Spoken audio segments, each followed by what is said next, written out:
Good morning to one and all present here. Good morning to our Honorable Chief Guest, respected HOI Sir and everyone present here. My topic is happiness. Happiness is not something really made. It comes from your action. तो इसी के साथ हम शुरुआत करते हैं कि कैसे हमारी खुशियाँ हमारे ही हाथों में होती हैं और उससे पहले जानते हैं कि what is happiness. Happiness is an emotional state which gives us sense of well-being and fulfillment. In today's generation, we all are behind happiness, but don't know the correct path. In today's generation, we use temporary happiness over permanent happiness and continuous happiness. Temporary happiness is from outside, like physical facilities, clubbing, gaming, and social media, and many more. We all need some appreciation and attentions from in some moment and point in our life. अगर हम ये चीज़ अपनी family में कर पाएंगे तभी आगे चल के हम समाज को भी समझा पाएंगे। और इस हमारी इस प्यार और भरोसे की कड़ी के बीच में बस हम नहीं आते, इसमें एनिमल्स, नेचर्स और प्लांट्स भी आते हैं। We being superior to all need to be more careful, lovable towards the animals.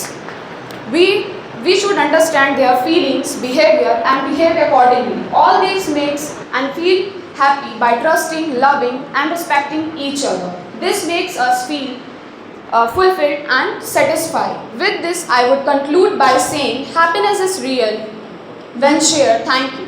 Thank you. Good morning everyone. I am Saranj Aryan from Institute of Pharmacy, Third. Today I am going to my hostel, जिसमें मैं आपको बताऊंगी कि हमारे जीवन में खुशी किस तरीके से हम ला सकते हैं। मेरा टॉपिक है श्रेष्ठता एंड प्रतिबद्धता। तो श्रेष्ठता क्या होती है? श्रेष्ठता का मतलब होता है कि हम ये सोचते हैं कि हमारी लाइफ में हमने जो नॉलेज लिया वो कितना इम्पोर्टेंट है, कितना ज़रूरी है, ये नहीं सोचते। हम ये सोचते हैं कि दूसरे इंसान से हमारा जो नॉलेज है वो कितना अधिक है। तो हम इस कंडीशन में, इस रेस में दौड़ते दौड़ते हम ये भूल जाते हैं कि हम हमारे नॉलेज को भी स्पर्धा में इंक्लूड कर देते हैं, जो कि हमारे डिसअपॉइंटमेंट का कारण बनती है। सो हम अगर हमारी लाइफ में श्रेष्ठता मतलब बेस्ट को हम अगर बेस्ट के पीछे भागेंगे तो हमारे जो एक्सीलेंस है, जो हम जो उत्तम बनना चाहते हैं वो नहीं बन पाएंगे। अगर हम उत्तम बनना चाहेंगे, उत्तम मतलब सब चीज़ों में सर्वश्रेष्ठ, अगर हम उत्तम बनना चाहेंगे तो हम बेस्ट अपने आप बचाएंगे, पर अगर हम बेस्ट बनना चाहेंगे तो हम उत्तम कभी नहीं बनना चाहेंगे।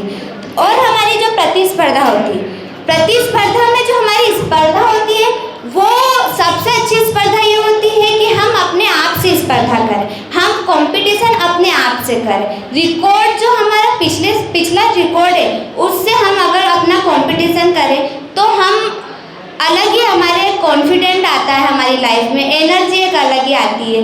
अगर हम दूसरों से कंपटीशन करें, दूसरों से, हमारे दोस्तों से अगर हम कंपटीशन करेंगे तो उनकी सोच अलग है, उनका करियर अलग है, उनका इकोसिस्टम अलग है, इन्वायरमेंट अलग, हमारा इन्वायरमेंट अलग है, हमारी परवरिश अलग है।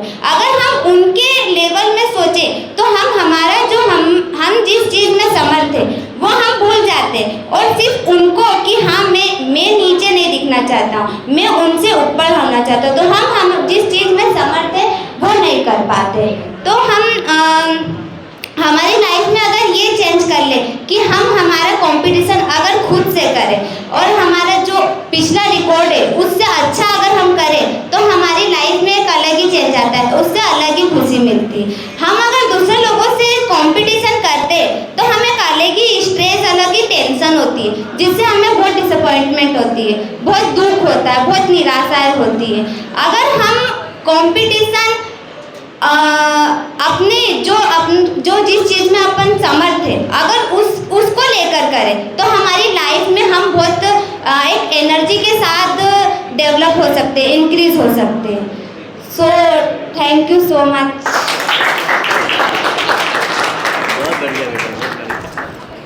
Good morning to everyone present here. My name is Anuradha Singh and our topic is happiness. Happiness is a feeling which arises when a good things happen to us, like eating food, compliment, and many more things. It is associated with a like experience when we enjoy with our friends, with family, and many more. Example, great dreams. First, giving two things for others. किसी भी जो इंसान होता है उसके लिए कुछ करना होता है giving. Relating, connect with peoples. हमारा कनेक्शन पीपल्स के साथ कैसे हैं. Exercising, take care of your body. अपनी बॉडी का ध्यान रखना होता है एक्सरसाइज. और अवेयरनेस, लीव लाइफ माइंडफुली. हमें अवेयर होना चाहिए हर चीज़ों के बारे में कि इससे क्या होता है. और trying out, keep learning new things. हमें न्यू थिंग्स को लर्न करना चाहिए. Direction, have good to look forward to. Have goals to look forward to. हमारा गोल्स होना चाहिए आगे बढ़ने के लिए हमें क्या करना चाहिए आगे. और हमें realising, find ways to bounce back. अगर हम पीछे हो जाते हैं तो हमें आगे बढ़ना चाहिए. Emotions, look for what's good. हमें देखना चाहिए कि हमारे लिए गलत क्या है और सही क्या है. Expectance, be comfortable with how you are. हम कैसे भी है हमें कंफर्ट होना चाहिए कि हम ठीक है. और लास्ट है meaning, be part of something bigger. कुछ बड़ी चीज़ करने के लिए हमें अवेयर होना चाहिए और उसका पार्ट बनना चाहिए. There is a saying, happiness can't be bought with prizes. हमें खुश रहने के लिए पैसों की जरूरत नहीं पड़ती, हम ऐसे भी खुश रह सकते हैं. हमारी फैमिली में, हमारी सोसाइटी में, हमारे शरीर के ऊपर और what is my purpose, what is my role value with my self. हमारे ऊपर हमारा क्या रोल रहता है और what is my role in nature. Nature के प्रति हमारा क्या रोल रहता है. सबसे पहले हमारी फैमिली के ऊपर हमारा क्या रोल रहता है. हम हमारे पापा से कैसे बातें करते हैं, हम हमारे परिवार में कैसे रहते हैं, हम हमारे रिश्तेदारों में कैसे रहते हैं, वो सब हमारे फैमिली में आता है. जैसे कोई बड़े हमसे बातें करते हैं तो उसका हमें सम्मान करना चाहिए और वो जो भी बोले उनकी हमें बातें मानना चाहिए. और अपने नेचर के प्रति क्या रोल रहता है, हमें पोल्यूशन को कम से कम करना चाहिए और पेड़ पौधे ज़्यादा से ज़्यादा लगाने चाहिए. यही हमारा नेचर के प्रति रोल रहता है. और बॉडी के ऊपर हमको क्लीनेस रहना चाहिए और हमारे शरीर के ऊपर हमें पूरा ध्यान देना चाहिए. योगा करना चाहिए, मेडिटेशन करना चाहिए और जंक फूड नहीं खाना चाहिए. इजी हेल्थी रहना चाहिए. Thank you.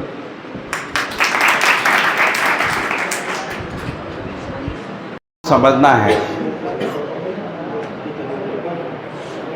तो हमको सह अस्तित्व के सिद्धांत को समझना पड़ेगा, है ना. और वो जो सह अस्तित्व है वो व्यक्ति, परिवार, समाज, राष्ट्र और अंतर्राष्ट्र के बीच में है. व्यक्ति परिवार के साथ, परिवार समाज के साथ, समाज राष्ट्र के साथ, राष्ट्र अंतर्राष्ट्र के साथ जो है सह अस्तित्व में रहता है. इनका आपस में अंतर संबंध है. जैसे एक व्यक्ति की आवश्यकताएं जो हैं वो परिवार पूरी करता है. उनका भरण पोषण, शिक्षा, संस्कार और रिसर्च होगा.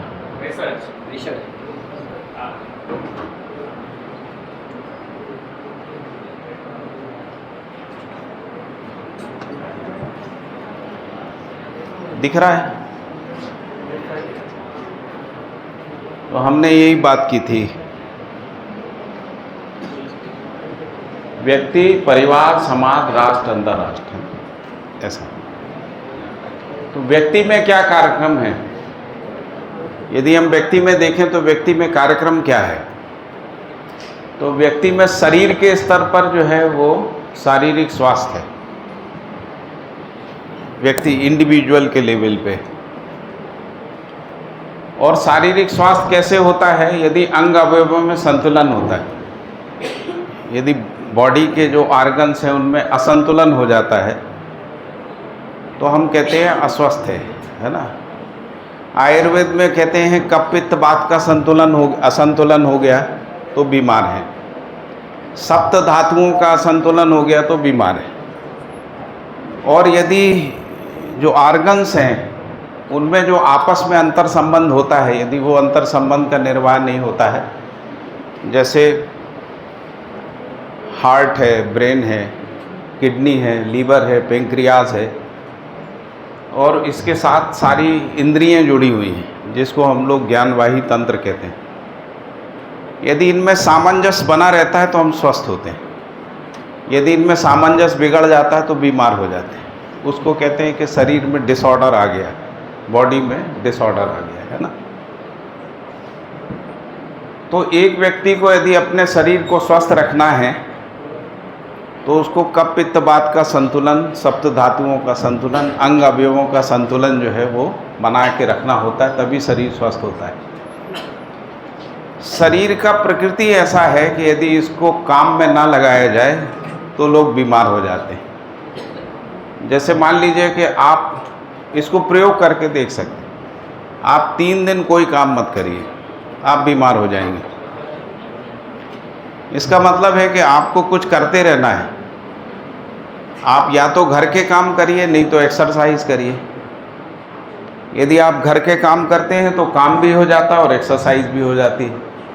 जैसे आप घर की सफाई करते हैं, झाड़ू पोंछा लगाते हैं, किताबों को रखते हैं, है ना, तो आपका एक्सरसाइज भी हो जाता है सफाई करते समय, है ना, और आपका शरीर भी स्वस्थ रहता है। आमतौर पे वो लोग अस्वस्थ हो जाते हैं जो घर में बैठ के टीवी देखते रहते हैं, काम नहीं करते, बिस्तर पे पड़े रहते हैं, सोफे पे पड़े रहते हैं, वो बीमार हो जाते हैं, उनको आर्थराइटिस हो जाता है, मोटापा आ जाता है, शरीर अस्वस्थ होता है। जैसे जैसे शरीर के अंग अवयव जो है काम नहीं करते हैं तो रोग जो है धीरे धीरे अपना घर करने लगते हैं। आमतौर पे युवाओं में ये बीमारी नहीं होती है, जो घर में रहने वाली महिलाएं हैं उनमें ज़्यादा होती है। यदि आपके यहाँ सर्वेंट लगे हुए हैं तो आप और जल्दी बीमार होते हैं, क्योंकि सब काम सर्वेंट करते हैं, आप अपने आराम से बैठे रहते हैं और उस आराम को आप सुख मान लेते हैं। लेकिन वो जो सुख है वो नकली सुख है, वो थोड़े दिन में शरीर को अस्वस्थ कर देता है, बीमार कर देता है, और फिर डॉक्टरों का चक्कर काटते हैं। फिर एक ही बात का सुख रहता है, वो सुख रहता है कि हमारा इलाज अपोलो में होता है, हम कोई देहाती या सरकारी अस्पताल में इलाज नहीं कराते, हम अपोलो में कराते हैं, इसका सुख रहता है। ये कोई सुख है क्या? ये तो और बड़ा दुख है। लेकिन ये जो बात कर रहे थे ना, स्पर्धा, हम क्या स्पर्धा करते हैं? गरीबों से स्पर्धा करते हैं। हमारे पास पैसा है, हम अपोलो में इलाज कराते हैं। अरे भाई, आप बीमार हो अपोलो में कराओ, चाहे आप किसी साधारण वैद्य से इलाज कराओ। बीमार तो बीमारी है, बीमार आदमी सुखी तो होता नहीं, स्वस्थ होता नहीं, है ना। फिर लिखा है कि इसके लिए अंग अवयवों के संतुलन के लिए क्या करना पड़ेगा? तो नैसर्गिक जीवन होना चाहिए। नैसर्गिक जीवन का मतलब होता है जैसे सभी पशु पक्षी जो है एक निश्चित समय में सो जाते हैं, एक निश्चित समय में उठ जाते हैं। हम लोग अननेचुरल लाइफ जीते हैं। जब हमको भूख नहीं रहती है तब हम खाना खाते हैं, जब हमको नींद सोने का समय होता है तब हम जागते हैं, जब जागने का समय होता है तब हम सोते हैं। अननेचुरल लाइफ, अननेचुरल लाइफ जो है शरीर के अंदर डिसऑर्डर को क्रिएट कर देती है, क्योंकि हमारा शरीर का जो क्रियाकलाप है वो नेचर से जुड़ा हुआ रहता है। जैसे कल जनक भाई बता रहे थे कि जो चंद्रमा होता है उसके मूवमेंट से फसल के ऊपर असर पड़ता है, तो वैसे ही चंद्रमा के मूवमेंट से शरीर के अंदर जो पानी है, जो भी मिनरल्स हैं, उस पर भी असर पड़ता है। सूर्य का भी असर पड़ता है। जैसे जो लोग ऐसी नौकरी करते हैं जिसमें उनको रात में नौकरी करना पड़ता है, 12 बजे रात से या 11 बजे रात से लेके सुबह तक जॉब करते हैं, क्योंकि आपको अमेरिकन क्लाइंट्स हैं आपके, तो आपको कॉल सेंटर में जॉब मिली है, इंदौर में बहुत लोग हैं जो कॉल सेंटर में जॉब करते हैं, तो आप देखेंगे वो 10-11 बजे अपने घर से निकलते हैं, 4-5 बजे घर वापस आते हैं। लड़कियां भी बहुत हैं, बहुत सारी टैक्सियां आपको आते जाते दिखेंगी, है ना। वो कॉल सेंटर में काम करने वाले लोग, आम तौर पे ये जो कॉल सेंटर में काम करते हैं 2-3 साल में बीमार हो जाते हैं, कोई ना कोई रोग इनको लग जाता है ना। अननेचुरल लाइफ है, तो हमको अपनी लाइफ को नेचर के साथ अलाइन करना, यदि हम शरीर को स्वस्थ रखना चाहते हैं, है ना, शरीर को स्वस्थ रखने के लिए। फिर इंद्रियों की सक्रियता भी जो है इसमें महत्वपूर्ण भूमिका है। जैसे आप कुछ दिन आंख बंद करके बैठे रहिए, आंख बंद कर लीजिए 5 दिन तक, तो आप देखेंगे आंख का क्षमता कम हो गया।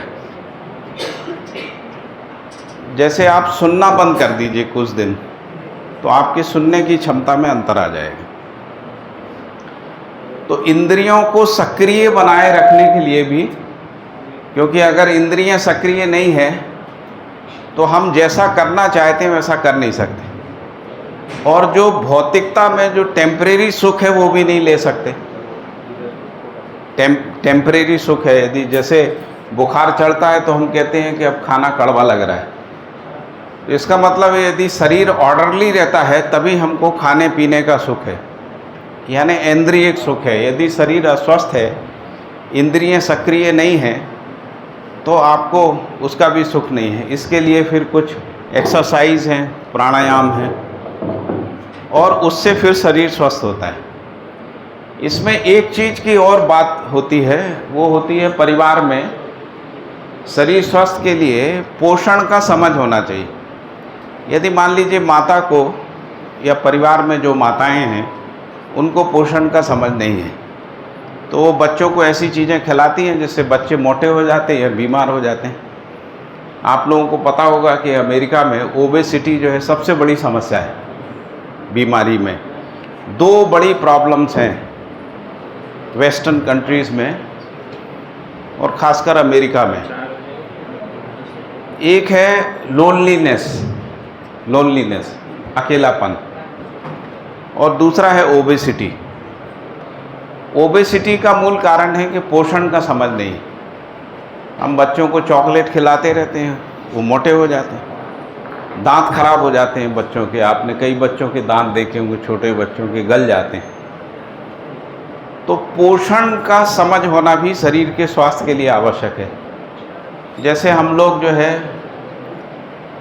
पेप्सी या कोका कोला पीते हैं ना, कोका कोला की न्यूट्रिशन वैल्यू कितनी है, कोई बता सकता है कितनी न्यूट्रिशन वैल्यू है? 0 है, बल्कि नेगेटिव है ना। अच्छा, हम पीते क्यों हैं? हम कोक पीते हैं या विज्ञापन पीते हैं? एडवर्टीजमेंट पीते हैं या कोक पीते हैं? विज्ञापन पीते। वो पहले एक विज्ञापन आता था, एक लड़की ने कोक पिया और वो समुद्र में कूद गई है, और पूरा ठंडी हो गई, नीचे से ऊपर तक ठंडा हो गया। आप कोक पी के आप ये कल्पना करते हैं आपके अंदर भी ऐसे ही हो रहा है। होता इसके विपरीत है। कोक का जो तासीर है वो गर्म है, कोक का तासीर ठंडा नहीं। ठंडे पानी का तासीर भी गर्म है। यदि आप ठंडा पानी पीते हैं तो वो भी शरीर में गर्मी को बढ़ाता है। ठंडे पानी का तासीर जो गर्म ठंडा नहीं है। और हम कोक को चिल्ड करके या बियर को चिल्ड करके पीते हैं ना, क्योंकि हमको पोषण का समझ नहीं। कोक का लागत मूल्य कितना होता होगा एक बोतल का? जैसे 1 लीटर का बोतल है, आपको कितना लगता होगा, लागत मूल्य कितना होगा? कितना होगा, कोई बताएगा आप में से? है कुछ अनुमान है कितना होगा? 1 लीटर की बोतल कितने में आती है? 40 रुपए की। और उसका प्रोडक्शन कास्ट कितना है?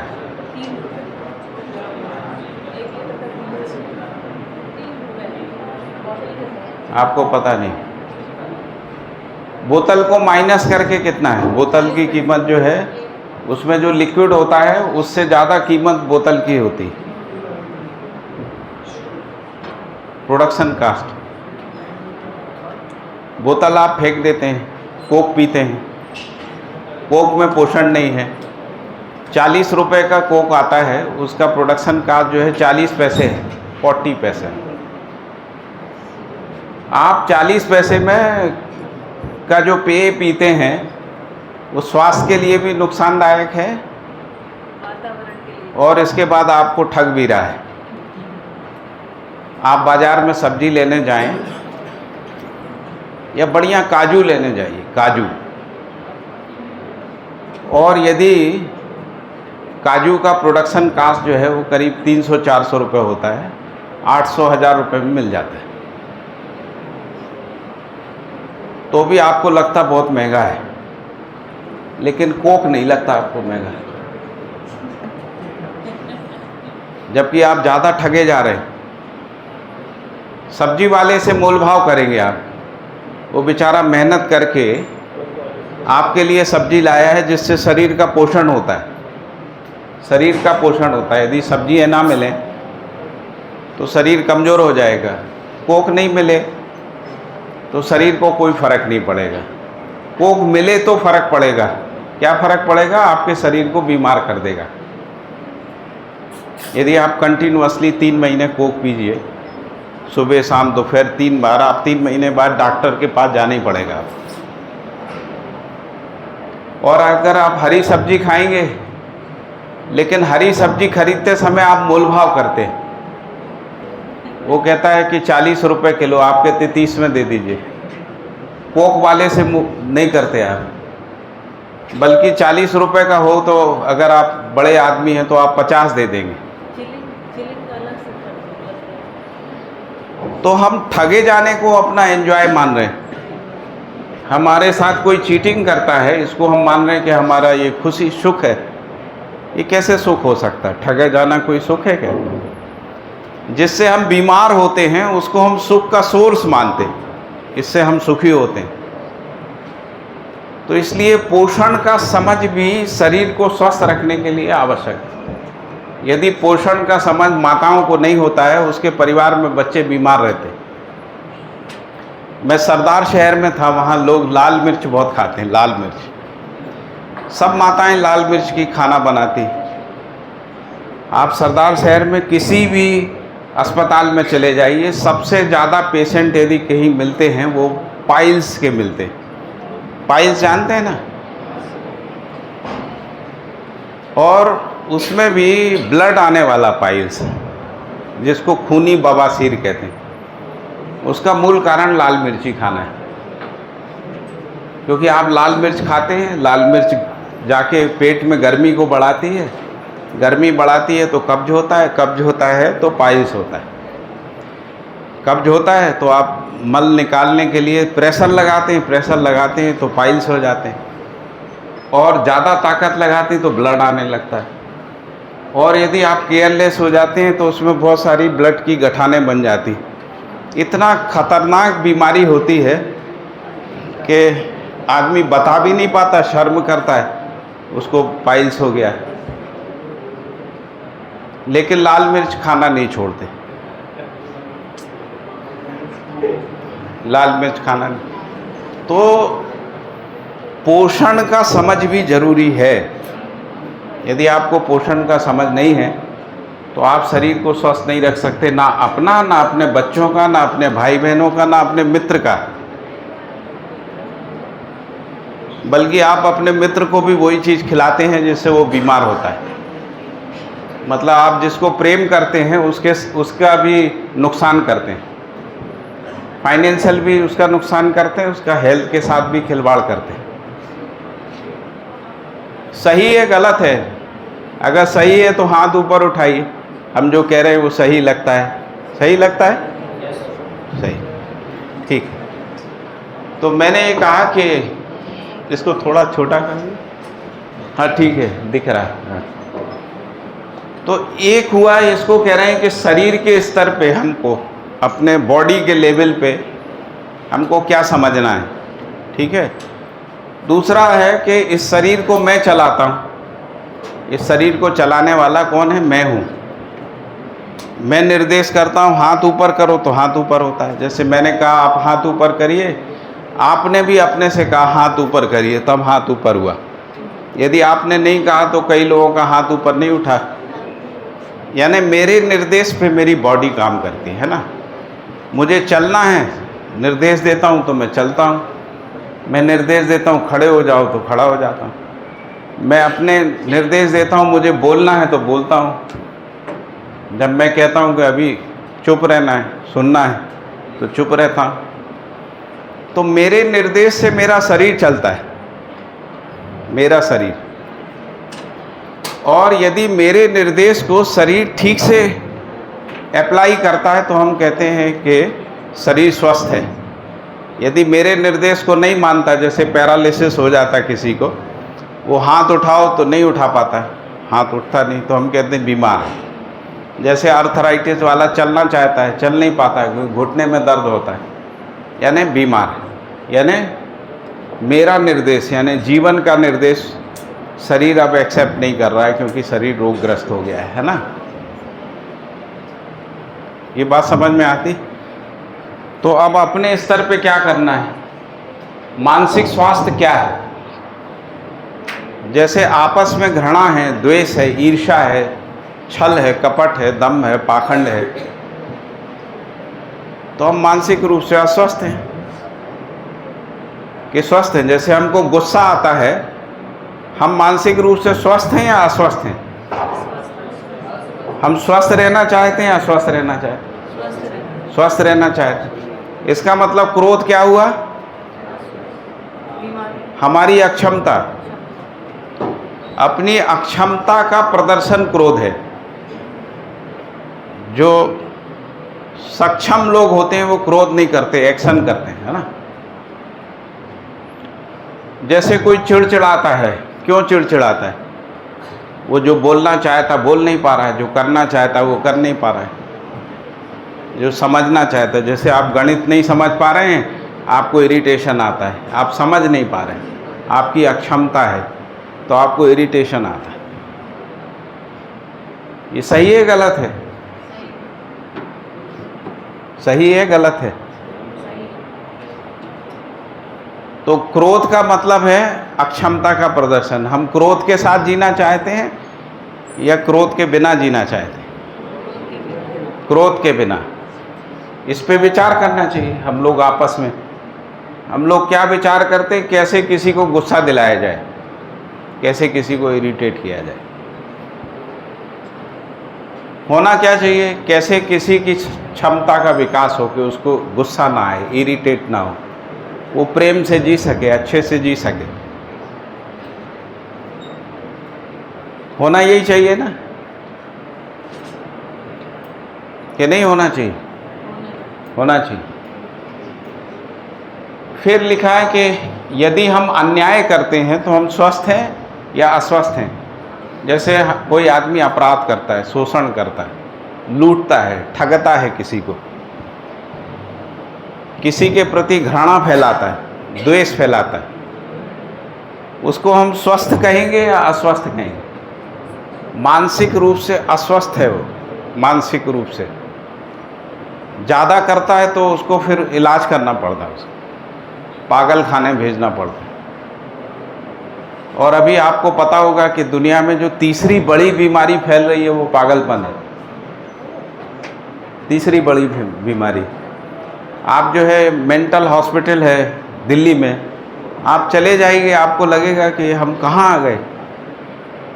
मतलब पूरे हॉस्पिटल में कम से कम 1000-1500 लोग रहते हैं पेशेंट के रूप में। पागलपन बढ़ रहा है, कोई कैसे घूम रहा है, कोई कुछ कर रहा है, कोई कुछ कर रहा है। थोड़ी देर में आपको लगेगा कि मैं ज़्यादा देर यहाँ रहूँगा तो मैं भी ऐसे ही कुछ करने लगूँगा। सच्चाई ये है कि हम सब पागल हो चुके।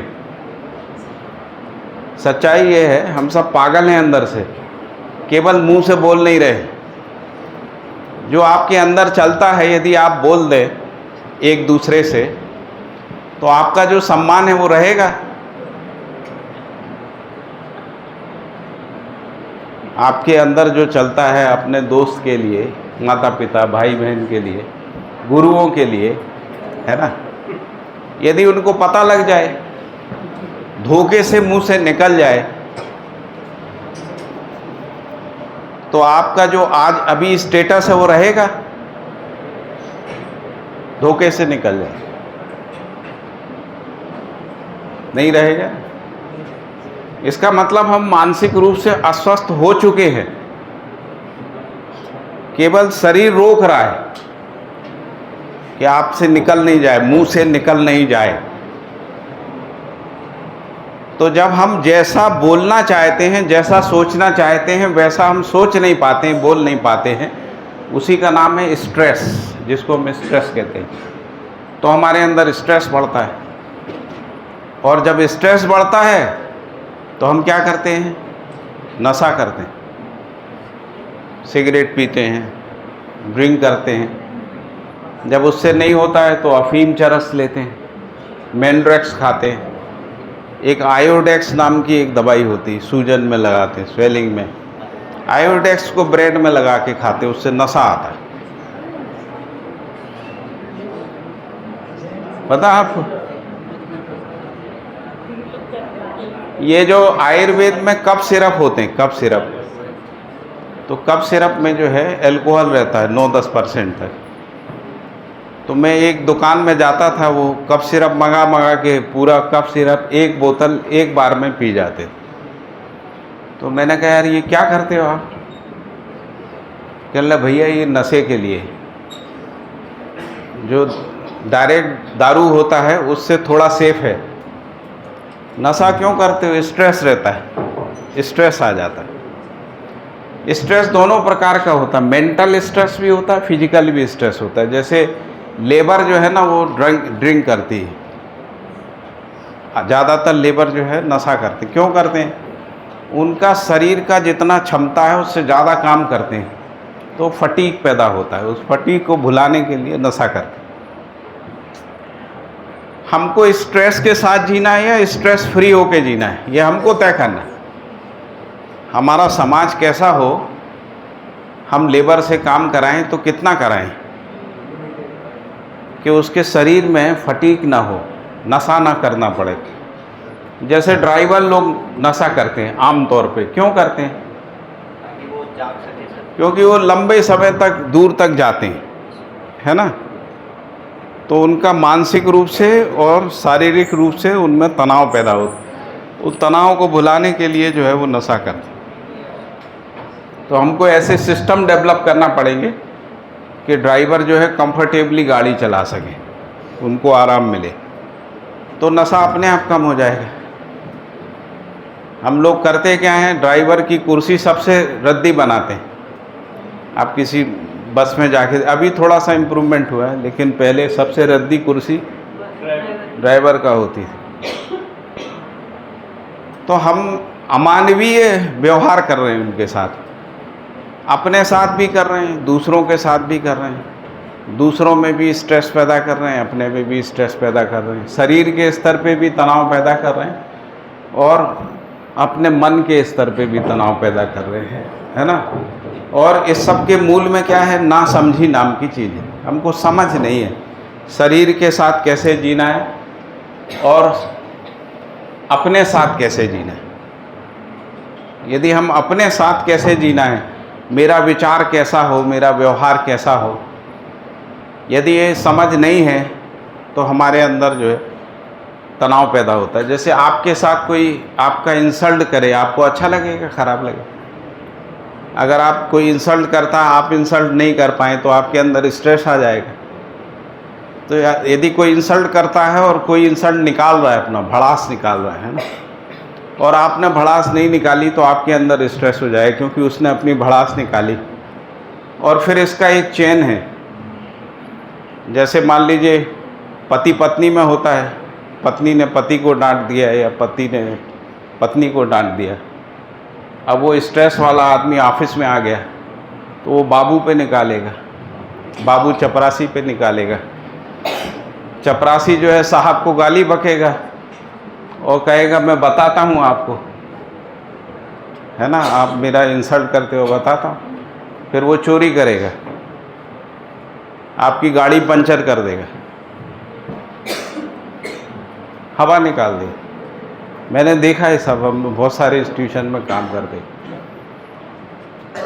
तो हम एक दूसरे के लिए समस्या बनते चले जाएं, ये जीना ठीक है? या हम एक दूसरे का समाधान बने?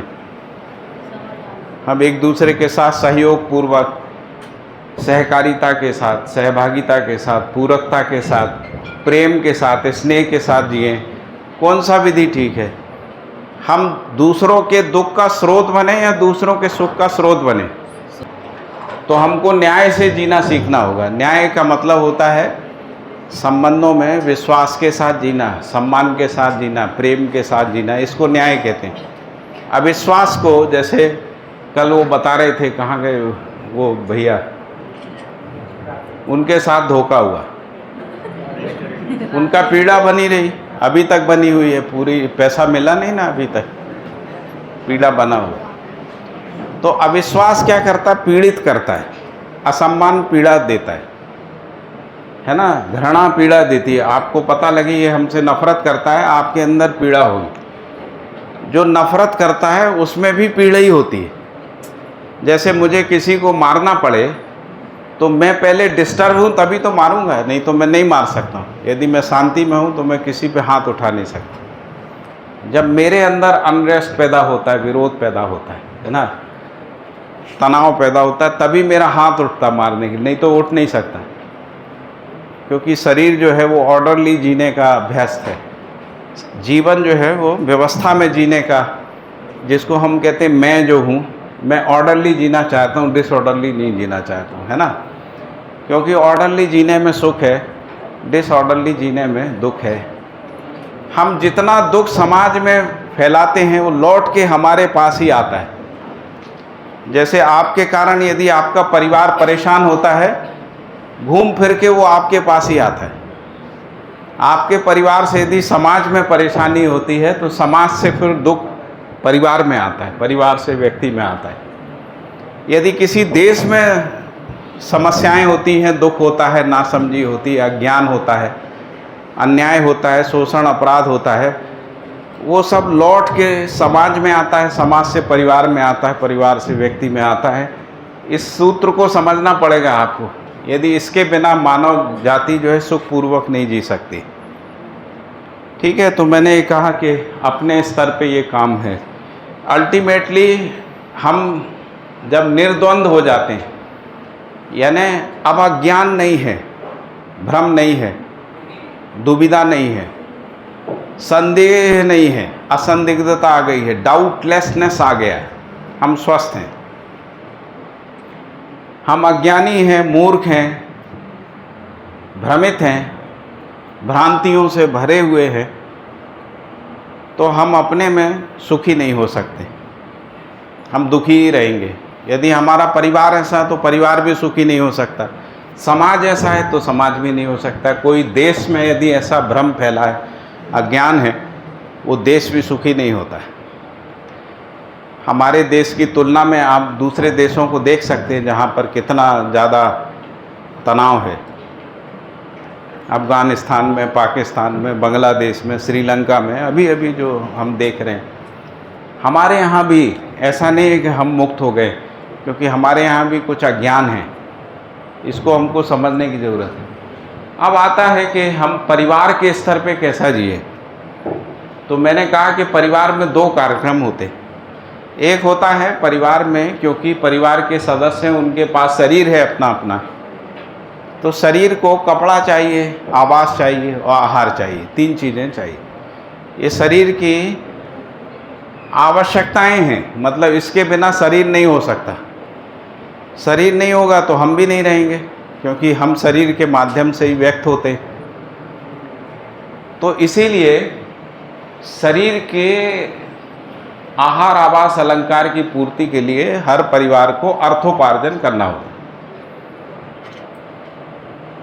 सभी परिवार अर्थोपार्जन कैसे होता है? या तो नौकरी से होता है, या उत्पादन से होता है या मजदूरी करके सेवा के काम करके होता है। ये 3 विधि से अर्थोपार्जन होता है। यदि ये परिवार की आवश्यकता से कम होता है तो हम कहते हैं परिवार गरीब है। समाज की आवश्यकता से कम होता है, हम कहते हैं समाज गरीब है। किसी देश की आवश्यकता से कम होता है तो हम कहते हैं देश गरीब देश है। जैसे अफ़गानिस्तान है, पाकिस्तान है। पाकिस्तान के बारे में भी छपता है कि वो भीख कटोरा लेके भीख मांगते रहते हैं दुनिया भर में। अफ़गानिस्तान का भी यही हाल है, खाने को नहीं है उनके पास। पाकिस्तान के पास भी खाने को पूरा नहीं है, समझ में ही नहीं आ रहा है, कभी इससे कर्जा ले लिया, कभी उससे ले लिया, कभी उससे, यानी समृद्ध नहीं है। हम भी तुलनात्मक रूप से उतने समृद्ध नहीं हैं। और वैसे देखें तो हमारे देश की जो आबादी है, हम उससे ज़्यादा उत्पादन कर लेते हैं, उसकी आवश्यकता से अधिक, लेकिन उस उत्पादन पे कुछ लोग कब्जा करके बैठे हुए हैं। इसलिए अमीरी और गरीबी की खाई है। इसलिए हमारे देश की आबादी का एक बड़ा भाग जो है वो भूखमरी का शिकार होता है, और इसीलिए किसान आत्महत्या करते हैं, क्योंकि उनका परिवार का भरण पोषण नहीं होता। इसलिए हमको एक ऐसी अर्थव्यवस्था की ज़रूरत है जो परिवार को समृद्ध कर सके। यदि परिवार में बुनियादी आवश्यकताएं पूरी नहीं होती हैं तो अमीरी गरीबी बनी रहेगी। अमीरी गरीबी रहेगा तो द्वेष रहेगा। गरीब आदमी का अमीर आदमी से द्वेष और विरोध होता है या नहीं होता है? होता है कि नहीं होता? वो कर नहीं पाए कुछ, बात अलग है, क्योंकि पुलिस उसके साथ है, अमीर के साथ, उसके पास अपनी सिक्योरिटी है, अपना गन है, अपना रिवाल्वर लेके चलता है या बंदूक लेके चलता है, इसलिए गरीब कुछ कर नहीं पा रहा है। लेकिन यदि इसको हटा दें तो गरीब लोग जो है 1 घंटे में सबको बराबर पे ले आएंगे। मान लीजिए पुलिस और आर्मी हथियार और सुरक्षा को हटा दो तो 1 घंटा लगेगा भारत में, अमीरी गरीबी की खाई ख़त्म हो जाएगी। 1 घंटे से ज़्यादा नहीं लगेगी। हम लोगों ने दंगों में देखा ही है, जहाँ पुलिस कंट्रोल नहीं कर पाती है, लूट ले जाते हैं लोग दुकानों के दुकान। और ये लूटना भारत में नहीं होता, अमेरिका में भी होता। हमने कोरोना में देखा है। अभी कोरोना में उसके बाद बड़े बड़े डिपार्टमेंटल स्टोर लूट ले गए। तो यदि हम चाहते हैं कि समाज में ये ना हो, है ना, थोड़ा टाइम में थोड़ा ज़्यादा ले लूँगा, कोई बात नहीं, है ना। हम ये चाहते हैं कि समाज में ऐसा ना हो, तो हमको सब लोग समृद्ध हो सकें, प्रॉस्पेरिटी फॉर ऑल। अभी यूनाइटेड नेशन भी कह रहा है प्रॉस्पेरिटी फॉर ऑल के बिना जो है दुनिया युद्ध से, हिंसा से मुक्त नहीं हो सकती, है ना। तो हमको ऐसी इकोनॉमी बनाना पड़ेगी जिसमें सबकी समृद्धि हो। समृद्धि का मतलब है आवश्यकता से अधिक हो। क्या आवश्यकता से अधिक हो? रोटी, कपड़ा, मकान। उसके लिए तनाव ना हो, शिक्षा सुलभ हो, स्वास्थ्य सुलभ हो, यातायात सुलभ हो। यदि ये सुलभ है तो हम अपनी बौद्धिकता का उपयोग किस में करेंगे? मानव जाति को और समृद्ध करने में करेंगे। अभी हम लोग अपनी बौद्धिकता का उपयोग कहाँ करते हैं? पैसा कमाने में, युद्ध करने में, हिंसा करने में। अभी IITs में जो रिसर्च होता है उसका 75% 70% जो रिसर्च है वो युद्ध के लिए होता है। हमारे देश में जो IIT इस्टेब्लिश हुए उसके पीछे मूल कारण ये था कि डिफेंस का रिसर्च हमको बढ़ाना था। फिर हमने पैरेलली DRDO भी बनाया, है ना, डिफेंस रिसर्च को। डिफेंस का रिसर्च क्या है? युद्ध के लिए। युद्ध क्यों है? अमानवीयता से आता है। अमानवीयता क्यों? कि हमको जीने का बेसिक समझ नहीं, हमको बुनियादी समझ नहीं है जीने में। तो जब तक हम इस तरीके से एक, जिसको कहते हैं कि ग्लोबल वर्ल्ड व्यू अपने अंदर पैदा नहीं करेंगे, हम समस्या का समाधान नहीं कर सकते। हम अधिकतम ये कर सकते हैं, हम डिग्री लेंगे, फिर नौकरी तलाशेंगे, फिर पैसा कमाएंगे, फिर हम अपने घर को जो है साधनों से भर देंगे, फिर किसी होटल में खाने जाएंगे, किसी हिल स्टेशन में घूमेंगे, क्योंकि आपने अपने गांव तो बर्बाद कर दिया है, अपना शहर बर्बाद कर दिया है। जैसे दिल्ली में बहुत सारे लोग जो है शनिवार को निकल जाते हैं हरिद्वार, देहरादून, दिल्ली को बर्बाद कर चुके हैं, अब वो हरिद्वार, देहरादून, शिमला उसको बर्बाद करने के लिए निकल जाते हैं। तो वहाँ पे भीड़ हो गई हर जगह।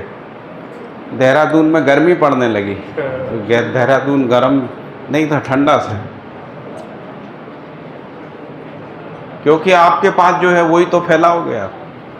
आपने दिल्ली को बर्बाद किया है, आपने धरती को बर्बाद किया है। चंद्रमा में यदि आप घर बनाओगे तो चंद्रमा बर्बाद करोगे, यदि जीने का समझ नहीं है तो। यदि आपको जीना आता है तो इस धरती से अच्छा कोई भी ग्रह नहीं है।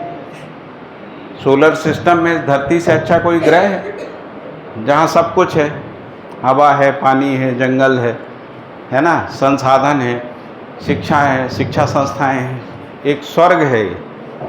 लेकिन जीने की नासमझी के कारण से हमने इसको नर्क बना दिया, एक दूसरे को मार काट रहे, इसी को बहुत शान समझते हैं। हमको कोई हरा नहीं सकता, ये बहुत गौरव की बात है। अभी मैंने आज ही अखबार में ईरान का स्टेटमेंट पढ़ा, ईरान कह रहा हमको कोई हरा नहीं सकता। इजराइल भी यही कह रहा था, हमको इस धरती पे कोई नहीं हरा सकता। उसने फ्रांस से कह दिया था, मैक्रो ने जब ये कहा कि हथियार नहीं देना चाहिए इजराइल को, तो उसने कहा तुम हथियार मत दो, जीतेंगे हम ही। और शाम तक जो है मैक्रो का स्टेटमेंट चेंज हो गए, इजराइल के फेवर में आ गए। इसको क्या बोलेंगे, पागलपन है। राक्षसी जो हमारे अंदर कल्पनाएं थी वैसा जी रहे, और उसका मूल कारण है कि हमको ये समझ ही नहीं है कि हमको परिवार में कैसे जीना है। इसके लिए भी समझ नहीं है तो हम लोग उत्पादन में भागीदारी नहीं करते। हम समझते हैं कि घर में जो भी कुछ करना है वो माता पिता को करना है, या पिता को करना है, या माता को करना है। हमारा कोई रोल नहीं है। हमको पढ़ाओ, हमको खर्चा दो, जेब खर्चा दो हमको, और नहीं तो हम माता पिता से कह देंगे कि तुमने पैदा क्यों किया था, तुम्हारी हैसियत नहीं थी। तो अभी मैंने बच्चों को कहते सुना है, पैदा क्यों कर दिया जब नहीं आता था। तो बच्चे पैदा इसलिए किए थे कि हम जो है ज़िंदगी भर कोलू के बैल की तरह फिरते रहेंगे और बच्चे हमारे सिर पे नाचेंगे। तो स्ट्रेस बढ़ता है जब ये ऐसा वातावरण परिवारों में बनता है, तो माता पिता भी दुखी होते हैं, बच्चे भी दुखी होते हैं, एक दूसरे का दुख बढ़ाते हैं। ऐसे बच्चे जब दूसरे परिवार में जाते हैं उसमें दुख बढ़ा देते हैं। जो नासमझ लड़की किसी दूसरे परिवार में जाएगी तो वहाँ दुख बढ़ा देगी। यदि वो ठीक होगी और ख़राब परिवार में चली जाएगी तो वो खुद खराब हो जाएगी, क्योंकि उस परिवार का प्रभाव आएगा। होना क्या चाहिए, जीना कैसा चाहिए।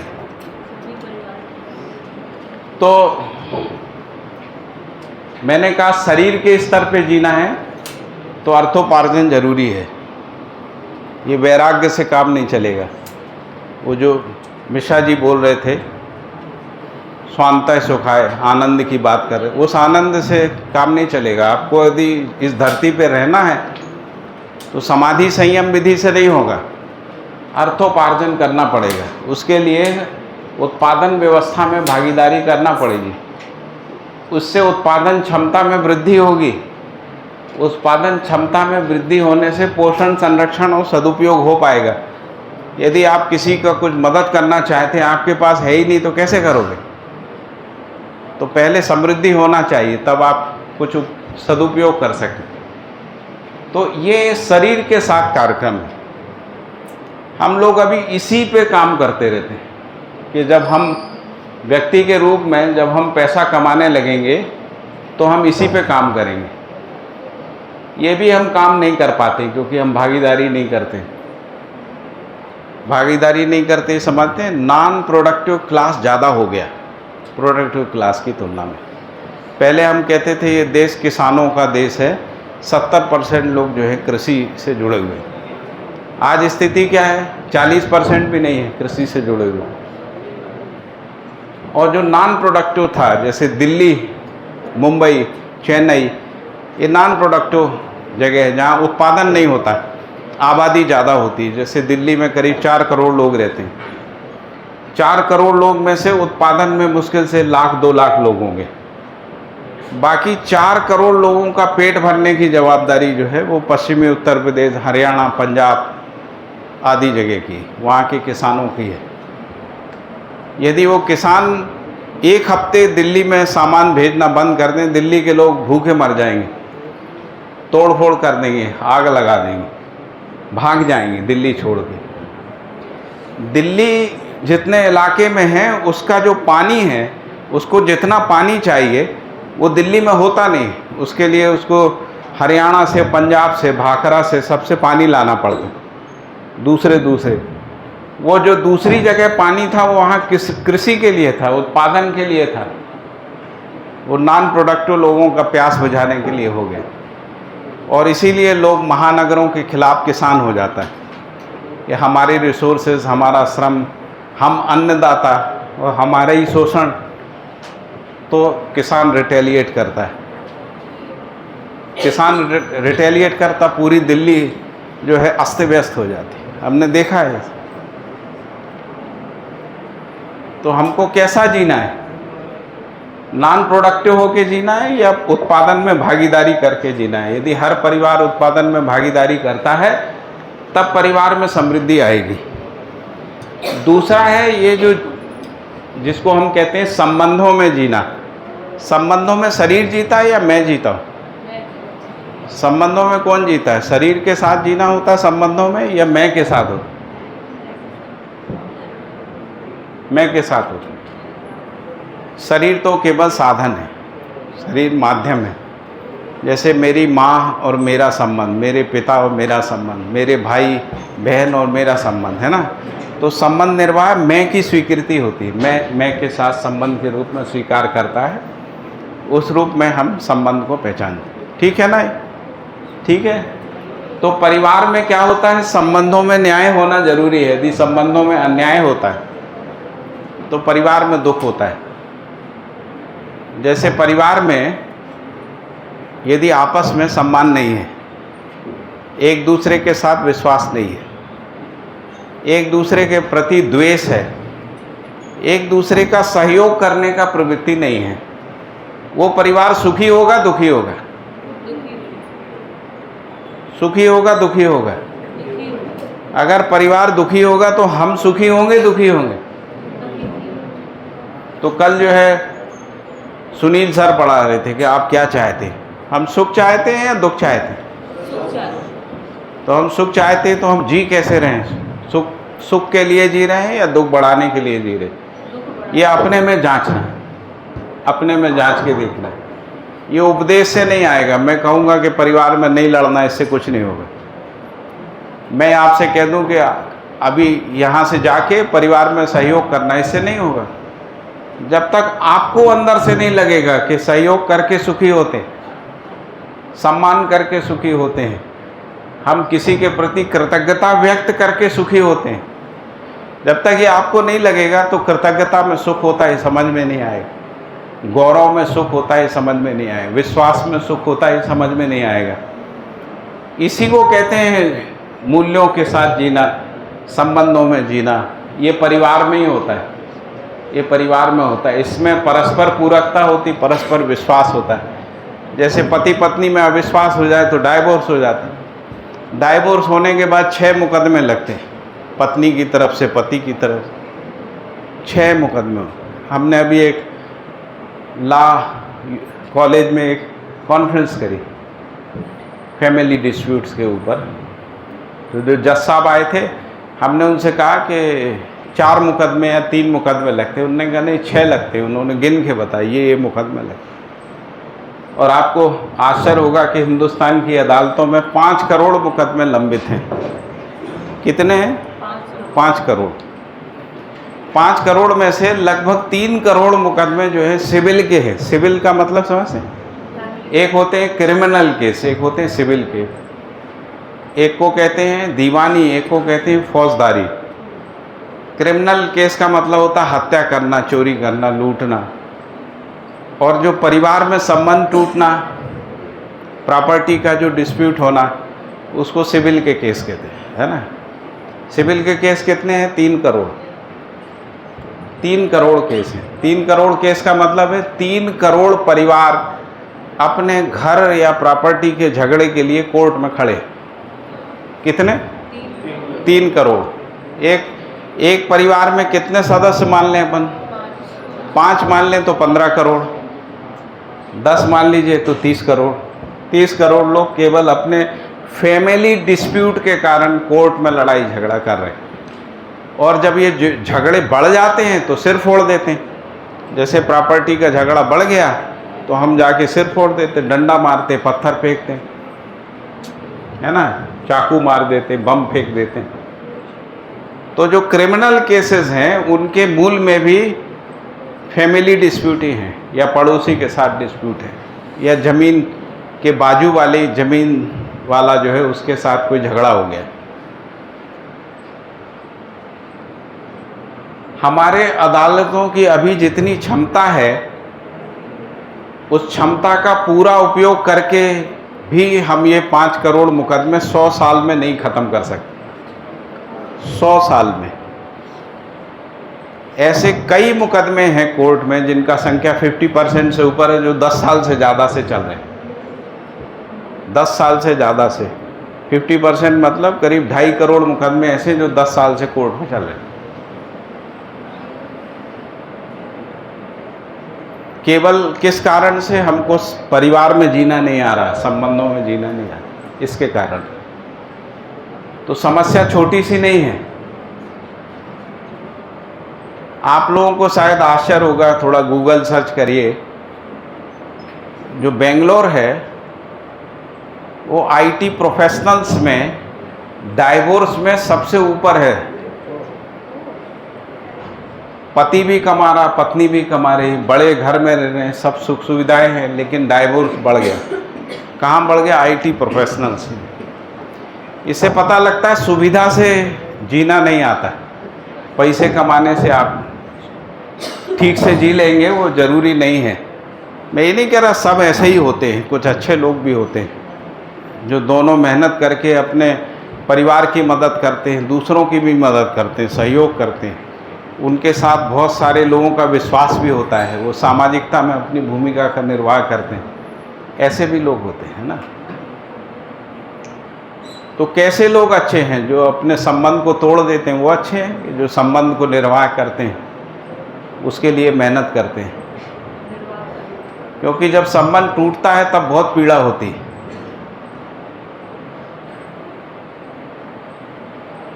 तो हम लोगों ने संबंध कोई ठीक से नहीं समझा है ना। तो परिवार में यदि सुख को हमको समझना है और इसको आप वैश्विक स्तर पे ले जाइए, फैमिली में जो संबंध को टूटने को, तो अमेरिका में 60% सिंगल पेरेंट सोसाइटी हो गई। कितना? 60%। सिंगल पेरेंट का मतलब समझते हैं आप?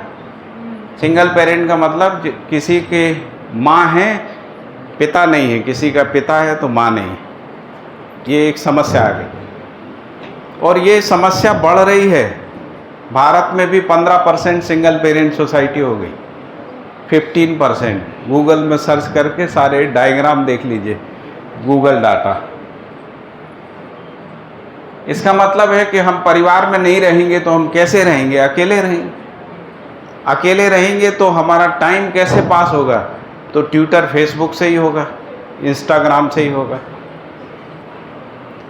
इंस्टाग्राम में जो हम संबंध निर्वाह को तलाश रहे हैं उसमें सुख है, या हम साथ में जीते हैं उसमें सुख है? देख लीजिए, जांच के देख लीजिए। उसका नाम ही है वर्चुअल रियलिटी। वर्चुअल रियलिटी का मतलब जो रियल नहीं है। वर्चुअल रियलिटी यानी जो रियल नहीं है।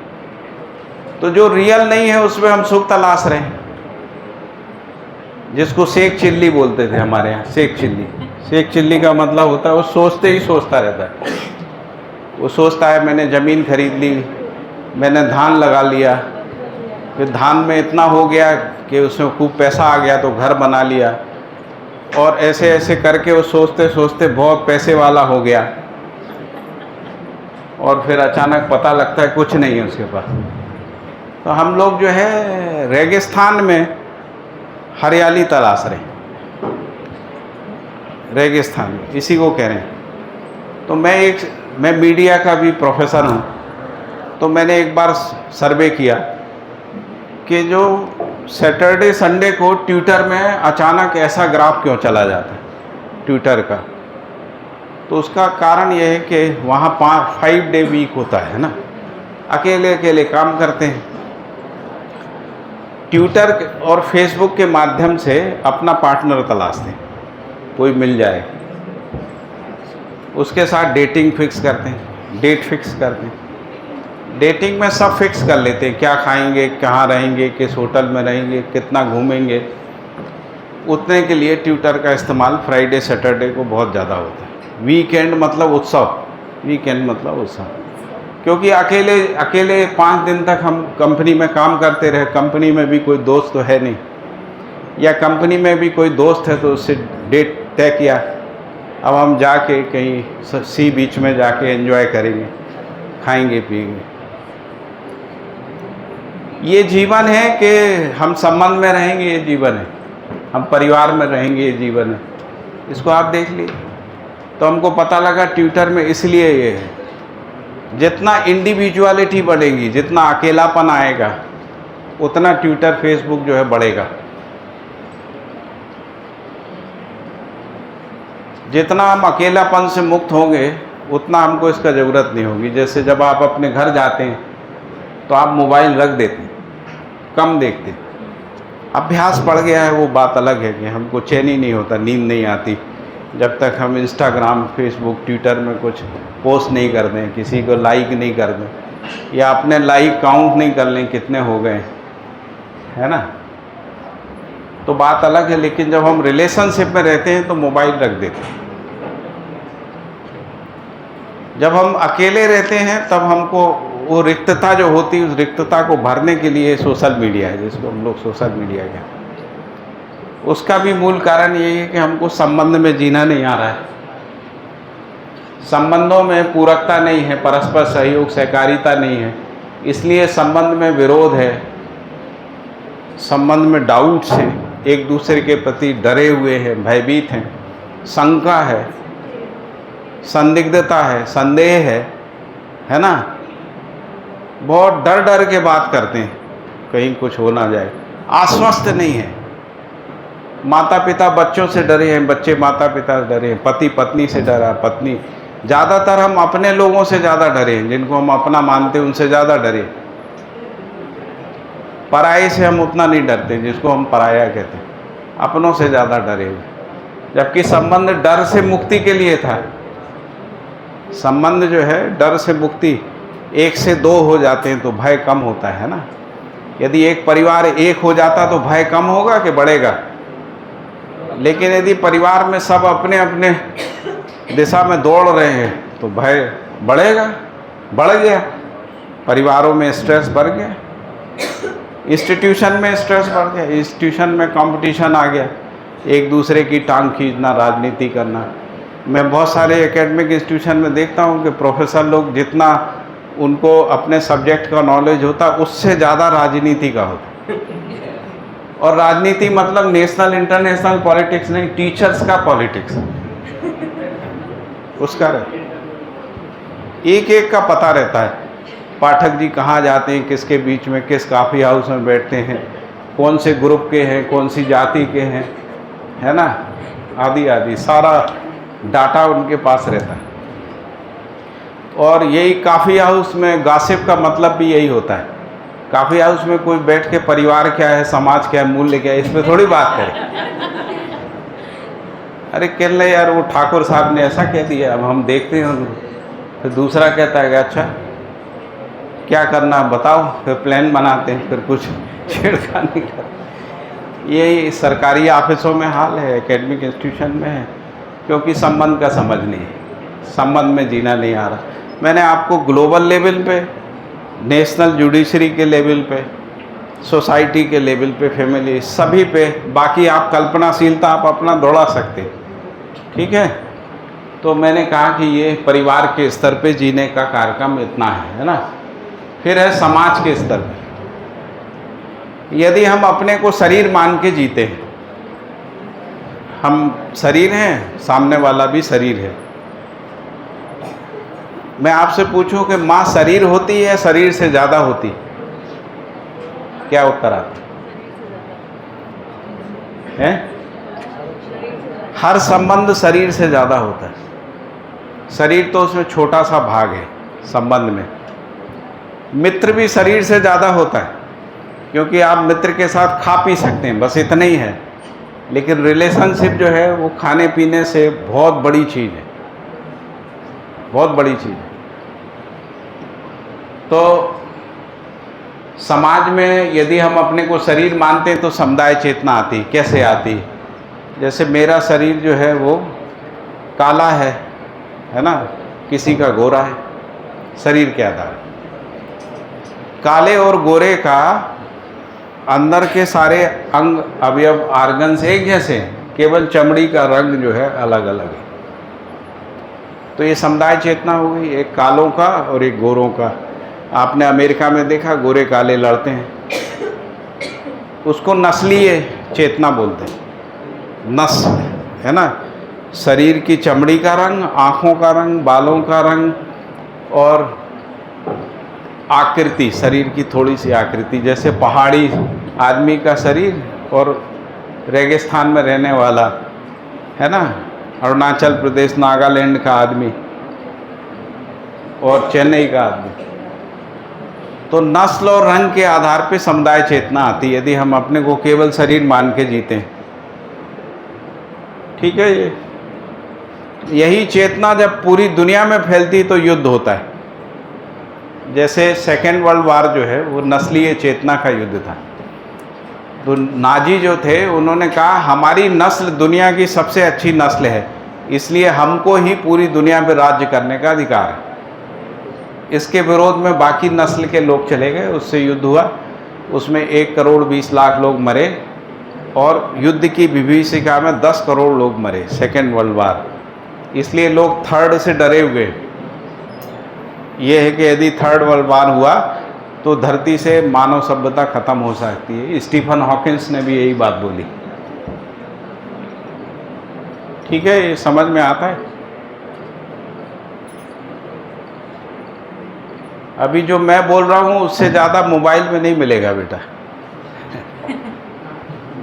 मोबाइल को भी जो है इंटेलिजेंटली यूज़ करना आना चाहिए।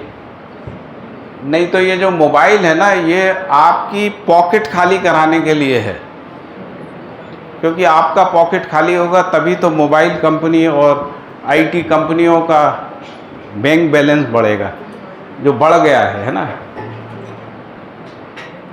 यदि आपको इंटेलिजेंटली यूज़ करना आता है तब मोबाइल उपयोगी है, नहीं तो मोबाइल बहुत ख़तरनाक चीज़ है ना। आपको अपने पढ़ने में, रिसर्च में, रेफरेंसेस देखने में, आपको कोई इनपुट लेना है, उसके लिए कोई मेडिसिन पता करना है, कोई चीज़ क्रय करना है, उसका कंपैरिजन, उसके लिए तो ठीक है।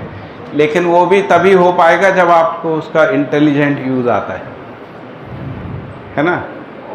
जैसे एआई का अगर आपको इंटेलिजेंस यूज़ नहीं आता है तो एआई जो है वो बहुत ख़तरनाक चीज़ है। पूरी दुनिया के लोग डरे हुए एआई से।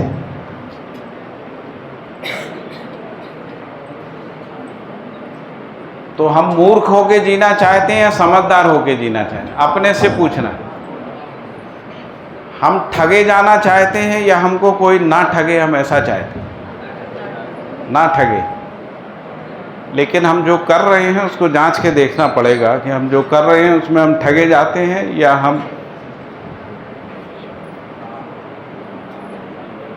हम ठगे नहीं जा रहे हैं। मोबाइल का इंटेलिजेंट यूज़ नहीं आएगा तो वो आपके लिए लायबिलिटी है, समस्या है। आपकी मानसिकता को भी विकृत करेगा, संबंधों को भी खराब करेगा, सामाजिकता को भी खराब करेगा, सोशल लाइफ भी खत्म, नेशनल लाइफ भी खराब हो जाएगी। ऐसा है। दूसरा है कि अपने समय का सदुपयोग आना चाहिए। जैसे अभी आप इस हॉल में बैठे हैं तो समय का सदुपयोग क्या है? मोबाइल देखना है या किसी इंस्टीट्यूशन ने कोई एक बड़ा लेक्चर अरेंज किया है जिसमें कोई नॉलेज आपका एनहांस हो सकता है, उसमें समय लगाना है। आपका ही समय बर्बाद हो रहा है। टीचर का, हेड साहब का कुछ नहीं हो रहा है, वो तो अपना अरेंज कर दिया, अटेंडेंस कर दी, थोड़ा अनुशासन भी बना लिया, उनका तो अपना पक्का है कार्यक्रम, है ना। हमारा भी पक्का है, हम यहाँ से जाएंगे कहीं और भाषण करेंगे, है ना, हमारा भी पक्का। आपके समय का सदुपयोग आपको निश्चित करना है, चाहे वो मेरे साथ क्लासरूम में, अपने बॉयफ्रेंड के साथ, गर्लफ्रेंड के साथ, अपने संबंधों में, अपने पड़ोसी के साथ, आपको समय का सदुपयोग तय करना है, क्योंकि आप नहीं करेंगे तो आपका समय चला जाएगा। इस उम्र में पता नहीं लगता है। मैं जब एमटेक कर रहा था तो मुझे लगा यार अभी तो बहुत साल पड़े हैं, और अभी जब मैं डिपार्टमेंट गया अभी कुछ दिन पहले तो पता लगा कि 38 साल हो गए एमटेक किए हुए। 85 में किया, है ना, 24 चल रहा है, 38-39 साल हो गए। टाइम पता नहीं लगता कब बाल सफ़ेद हो जाते हैं, है ना, कब बूढ़े हो जाते हैं। ऐसा लगता है कि जैसे ज़िंदगी जो है वो रेत की तरह फिसल गई। जैसे हाथ में मुट्ठी में रेत नहीं आती रहे, वैसे ही ज़िंदगी निकल जाती यदि हम समय का सदुपयोग करना नहीं जानते थे।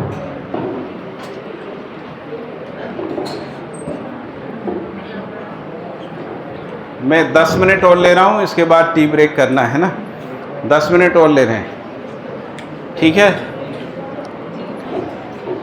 तो मैंने ये कहा कि इससे रंग भेद आता है, नस्ल भेद आता है, वर्ण भेद, लिंग भेद, संप्रदाय भेद, ये सब आता है यदि हम केवल शरीर मान के जीते हैं। और उससे संप्रदाय चेतना आती, मानव चेतना नहीं आता है, ये गलत लिख गया है। फिर ये कह रहे हैं कि यदि हम जीवन और शरीर को साथ में मान के, यानी मैं हूँ और शरीर है ऐसा मान के जीते, तो उससे जो है समाज में सामाजिक नियमों पे ध्यान जाता है, जिससे सोशल लाइफ बनती है।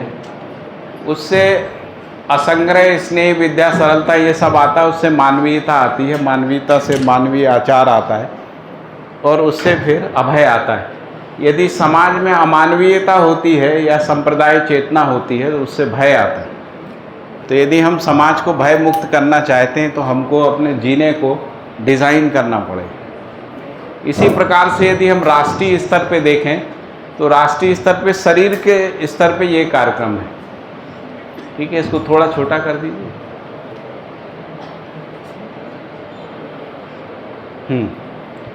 तो एक है शरीर के स्तर पे क्या होता है, तो प्राकृतिक नियमों का संरक्षण करना।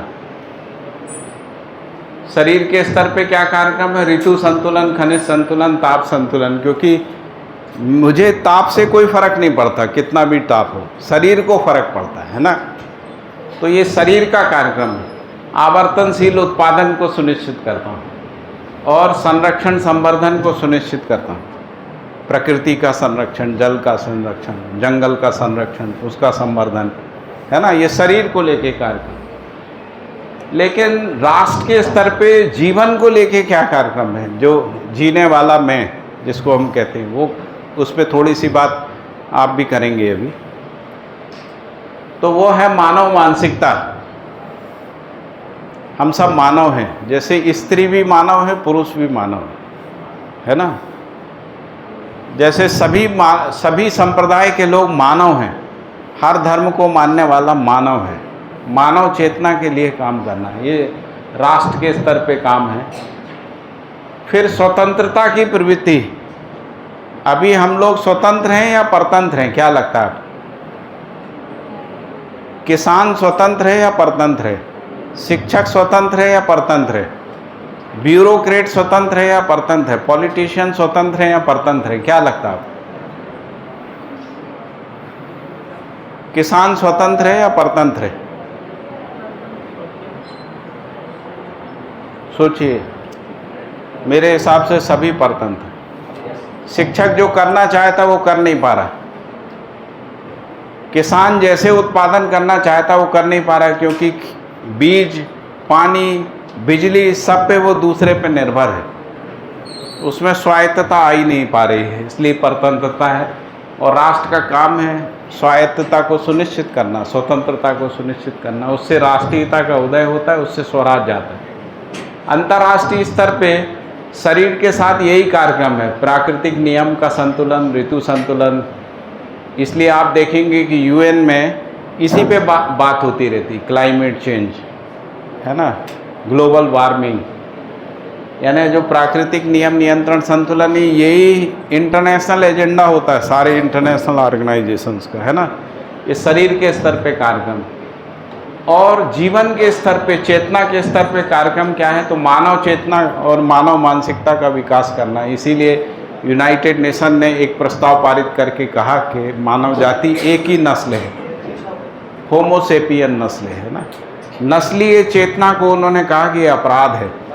पहले नस्लीय चेतना को गौरव मानते थे, हम आर्यन हैं, हम नाजी हैं, हम द्रविड़ हैं, ऐसा गौरव की बात थी। अभी कहते हैं कि अपराध है। इसलिए यदि खेल में भी यदि कोई नस्लीय टिप्पणी करता है तो उसको प्रतिबंधित कर देते हैं। तो ये अंतर्राष्ट्रीय स्तर पे मानव चेतना का विकास करना, उसी से अखंड समाज बनेगा, वसुधैव कुटुंबकम जिसको हम लोग कह रहे हैं, और उसी से मानव संविधान आएगा। अभी जो संविधान है वो डंडे से चलने वाला संविधान है। आपको कोई डंडे से चला ये स्वीकार होता है या स्वयं नियंत्रण स्वीकार होता है? क्या स्वीकार होता है? तो अभी हमारा संविधान शक्ति केंद्रित संविधान है, डंडे से नियंत्रण करते हैं। जैसे ट्रैफिक पुलिस वाला यदि हट जाए तो ट्रैफिक नियंत्रित रहता, अनियंत्रित होता है। तो ट्रैफिक पुलिस वाले के पास डंडा है, आपका 2000 5000 का चालान कर देगा, आप नहीं दोगे तो घर पे पहुंच जाएगा, नहीं तो गाड़ी जब्त हो जाएगी, है ना। तो उस भय से आप नियंत्रण में चलते हैं। तो आप अभी डंडे से नियंत्रित हैं, है ना। स्वयं नियंत्रण का मतलब होता है कि हम जो नियम है उनका पालन करते हैं, हमको ट्रैफिक वाले पुलिस से मतलब नहीं है। हम अपने स्कूल में, कॉलेज में, परिवार में, समाज में, है ना, राज्य में, राष्ट्र में, हम स्वयं स्वीकार करते हैं कि हमको नियम के साथ चलना है, क्योंकि ऐसा करके हम सुखी रहते हैं, दूसरों के सुख का स्रोत बनते हैं। और जब हम अवसरवादी हो जाते हैं, अपना काम निकल जाए, हमको कोई मतलब नहीं, मेरी गाड़ी निकल जाए, इस तरीके से चलते हैं, दूसरे को धक्का देते हुए, दूसरे के जीवन में, कार्य में हस्तक्षेप करते हुए चलते हैं, समस्याएं बढ़ाते हैं। अपने लिए भी समस्याएं बढ़ाते हैं, दूसरे के लिए भी समस्याएं बढ़ाते हैं। हमारे गुजरात में ऐसा होता है कि यदि कोई ट्रैफिक में गड़बड़ी हो जाए तो कोई भी खड़े होकर ट्रैफिक ठीक करने लगता है।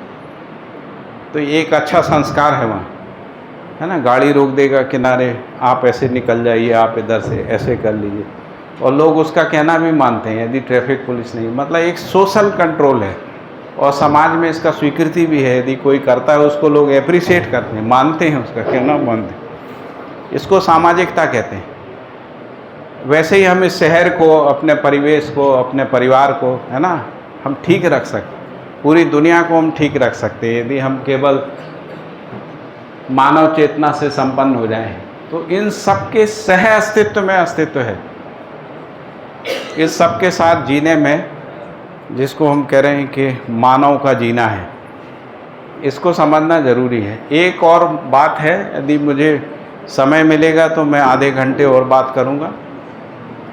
वो ये है कि हम जो भी कुछ करते हैं, मानव का जो क्रियाकलाप है वो 4 स्तर पे होता है। हम करते क्या हैं? एक तो हम व्यवसाय करते हैं अर्थोपार्जन के लिए, दूसरा हम व्यवहार करते हैं संबंधों में। जैसा कल बताया था कि कुल 6 ही संबंध हैं मानव जाति में, कुल 6 संबंध हैं, हजारों संबंध नहीं है। माता पिता, पुत्र पुत्री, पति पत्नी, भाई बहन, मित्र मित्र, है ना, साथी सहयोगी, है ना, और व्यवस्था संबंध, इतने ही संबंध हैं बस। चाहे आप ईसाई हो, चाहे मुसलमान हो, चाहे हिंदू हो, संबंध इतने। रिलेशनशिप इतनी है, रिलेशनशिप में एक्सपेक्टेशन भी सभी धर्मों में एक जैसा है, जो बिहेवियरल प्रैक्टिसेस हैं वो भी एक जैसी हैं, और यहीं से बिहेवियरल वननेस जो है निकलती है, जो वसुदेव कुटुंबकम का आधार। तो दूसरा काम हम व्यवहार करते हैं, तीसरा काम हम विचार करते हैं ना, विचार। तो हम जो विचार करते हैं वो समस्या के लिए करते हैं या समाधान के लिए करते हैं? हमारा जो विचार है वो समस्या प्रधान होता है या समाधान प्रधान होता है, इसको हमको देखना है। तो तीसरा काम मानव जाति करती विचार का। विचार का काम ही शिक्षा है, विचार का काम ही शोध है, विचार का काम ही अनुसंधान है, विचार का काम ही मीमांसाएँ हैं, विचार का काम ही दर्शन है, आइडियोलॉजी है ना। ये सब विचार का कार्यक्रम है पूरी मानव जाति में, है ना। और जो अंतिम कार्य है वो होता है नियम, नियंत्रण, संतुलन, न्याय, धर्म, सत्य को समझना। इसको हम समझते हैं, इसको एक्सपीरियंस कहते हैं। तो ये पूरी मानव जाति का कंक्लूजन है, जिसको एक्सपीरियंसल नॉलेज कहते हैं ना। एक्सपीरियंसल नॉलेज की ज़रूरत क्या है? क्योंकि हम नियम पूर्वक समाज रचना को, नियम पूर्वक राष्ट्र व्यवस्था को सुनिश्चित करते हैं। जैसे हम संविधान एक नियम है, तो हम संविधान से नियंत्रित करते हैं। तो संविधान के पीछे जो जुडिस्प्रेंस है, जुडिस्प्रेंस के पीछे नेचुरल लॉ है, नेचुरल लॉ से जुडिस्प्रेंस है, यानी न्यायिक फिलॉसफी निकलती। न्यायिक फिलॉसफी से संविधान बनते हैं ना। संविधान से हम सब लोग नियंत्रित होते हैं, है ना, जिसको राष्ट्रीय स्तर पे नियंत्रण कहते हैं। इसी प्रकार से नियंत्रण को समझते हैं। जैसे हमारे शरीर में ताप का नियंत्रण है, हम सबके शरीर में थर्मामीटर लगाने पे एक ही टेम्परेचर आता है ना। तो हमारा शरीर एक निश्चित ताप में बना रहता है। यदि ताप अनियंत्रित होता है तो हम कहते हैं बुखार हो गया या निमोनिया हो गया, ऐसा कहते। ऐसे ही धरती का ताप जो है एक निश्चित ताप रहता है। यदि ये बढ़ गया तो ग्लोबल वार्मिंग है, घट गया तो क्या होगा? शीतलहर वो आ जाएगी, हिमयुग आ जाएगा। यदि धरती का तापमान कम हो गया तो ग्लेशियर्स पूरी धरती पे छा जाएंगे, जो पहले हो चुका है, एक हिमयुग आ चुका है ना। तो ताप के संतुलन को बनाए रखने के लिए हमको नियम, नियंत्रण, संतुलन, है ना, समाज के संतुलन को बनाए रखने के लिए नियम, नियंत्रण, संतुलन, न्याय, धर्म, सत्य, इसको समझना होता है। इसी के आधार पे सारी व्यवस्थाएं होती है। मानव में कुल इतना ही क्रियाकलाप है ना, अनुभव, विचार, व्यवहार और कार्य। इसमें से अनुभव और विचार जो है हमारे स्वयं में होता है, व्यवहार और कार्य परस्परता में होता है ना। व्यवहार हम दूसरे के साथ करें, जैसे माता पिता संबंध जो है हम परस्परता में होता है ना। संबंध अपने में नहीं होता। कोई कहे कि मैं संबंध में जीता हूँ, परंतु कोई संबंधी नहीं है, ऐसा नहीं होता। संबंधी के साथ संबंध होता है ना। तो व्यवहार परस्परता में होता, उत्पादन भी परस्परता में होता। कोई भी परिवार अपनी आवश्यकता की सभी वस्तुओं का उत्पादन नहीं कर सकता, ज़्यादा से ज़्यादा 2-3 वस्तुओं का उत्पादन कर सकता है ना। बाकी समाज के सहयोग से होता है और विनिमय व्यवस्था पूर्वक हर परिवार को वस्तुएं सुलभ होती। इस तरीके से परिवार की आवश्यकता पूरी होती है। तो मानव में कुल इतना ही क्रियाकलाप है। तो समझने के लिए 4 चीज़ें ये हैं, अनुभव, विचार, व्यवहार और कार्य। और 5 चीज़ें मैंने आपको बताई, व्यक्ति, परिवार, समाज, राष्ट्र, अंतर्राष्ट्र। और फिर 4 चीज़ें इनके मूल में हैं, पदार्थावस्था, प्राणावस्था, जीवावस्था, ज्ञानावस्था। इसी में विकास क्रम, विकास, जागृति क्रम, जागृति, इतना ही कुल समझना है। यानी जो हम सोचते हैं कि समझने की वस्तु बहुत सारी, ऐसा भी नहीं है ना। 5 और 4 9 और 4 13। यदि ये 13 चीज़ों को विकास क्रम, विकास, जागृति क्रम, जागृति और जोड़ दें तो कुल 17 चीज़ों को यदि आप समझ गए तो आप धरती के सभी प्रश्नों का उत्तर देने में सक्षम हो जाते हैं ना।